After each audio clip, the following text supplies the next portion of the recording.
Kalau menurut pandangan Prof. Nasar, sebetulnya nilai baik pemandangan yang ditunjukkan paling tidak antar umat beragama yang ada di Indonesia ini saling toleransi, saling menghargai, itu organik atau karena memang Indonesia itu mempertemukan antara atau memoderasi antara nilai kebangsaan yang diatur oleh tata negara dengan nilai agama, atau memang itu cerminan dari perilaku masyarakat Indonesia? Ya, saya kira dua-duanya. Dua-duanya. Saya kira semuanya. Indonesia itu basicnya adalah punya basic culture yang sama. Karena basic culture kita itu adalah sama-sama sebagai maritime culture. Maritime culture itu artinya masyarakat yang dipertemukan oleh pantai itu biasanya lebih egaliter daripada continental culture. Continental culture itu kan biasanya egaliternya itu kurang. Bahkan yang muncul itu adalah strukturnya, kasta-kastanya, ya. Karena masyarakat daratan itu kan ada rajanya, kemudian juga ada sampai yang paling bawah kan. Tapi kalau di masyarakat pantai, masyarakat maritime culture-nya itu di mana ada pantai, di situ bebas kita parkir perahu. Ya, itu sudah terbiasa berbeda pendapat, sudah berbeda pulau, berbeda suku, etnik dan sebagainya.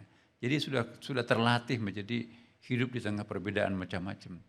Maka itu maritime culture itu jauh lebih soft, jauh lebih terbuka, jauh lebih egaliter daripada continental culture.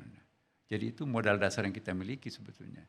Ditambah lagi dengan adanya ekonomi seperti ini, itu akan tambah memperkuat lagi kan. Jembatan penyeberangan itu, maka itu kami istilahkan di Istiqlal itu, kami tidak pernah mengatakan kami berseberangan dengan katedral, ya. Tapi kami bertetanggaan dengan Istiqlal. Memilih kosakata saja itu kan mempunyai makna psikologis ya kan. Kalau kami berseberangan berarti di sana dan di sini beda ya. Tapi kalau kami bertetanggaan itu ada hubungan silaturahmi yang sangat dalam kan. Memilih kosakata saja itu punya dampak psikologis.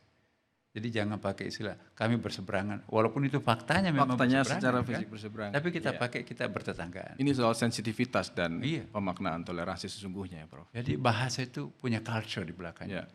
Nah kita di Indonesia itu salah satu keunggulannya selalu menggunakan bahasa principle of negation, principle of identity, bukan principle of negation.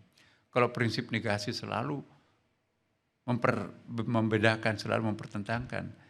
Tapi kalau budaya maritim itu selalu melihat titik temunya. Nah, prinsip entity-nya itu, identitinya yang lebih dominan. Nah seperti Indonesia kan Bhinneka Tunggal Ika. Orang lain mungkin hanya bisa mengucapkan Bhinneka Tunggal Ika, tapi mereka nggak bisa mempraktekkan seperti Indonesia kan. Kalau boleh saya berikan satu contoh misalnya, banyak negara, sebutlah misalnya Afghanistan, hanya 7 etnik di situ kan. Bahasanya sama, etniknya, basicnya sama ya. Tapi alhamdulillah kita lebih membuktikan Bhinneka Tunggal itu lebih gampang di Indonesia daripada teman-teman kita di sana.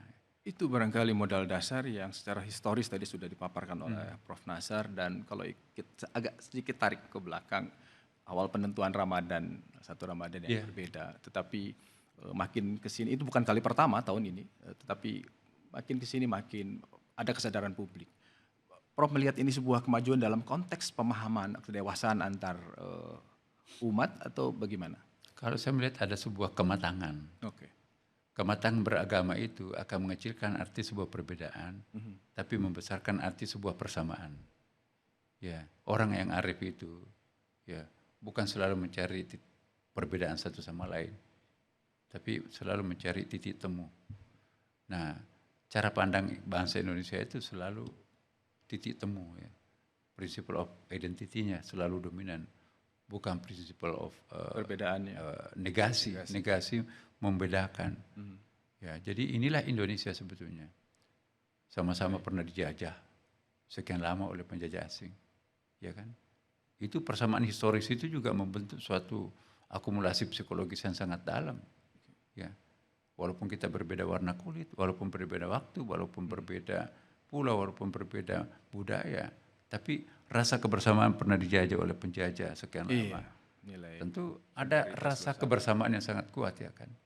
Saya ingin saya buktikan satu contoh ketika saya hadir dalam suatu acara di Papua Papua ya. Ya, Papua dengan Aceh itu sangat jauh ya kan. Iya. Di situ ada Timur Barat. ternyata teman-teman di situ di gereja itu ikut membantu teman-teman saudaranya yang ada di ujung Sumatera itu kan. Jauh sekali itu antara Papua dengan Aceh. Baik. Tapi ada solidaritas. Nah ini bangsa Indonesia, saya sangat terharu, Masya Allah. Antara Papua dengan Aceh, jaraknya sangat, Secara geografis jauh, Geografis. secara kultur juga mungkin bahkan juga agama ya kan. ya berbeda Tapi agama. rasa kebersamaan itu luar biasa. Baik.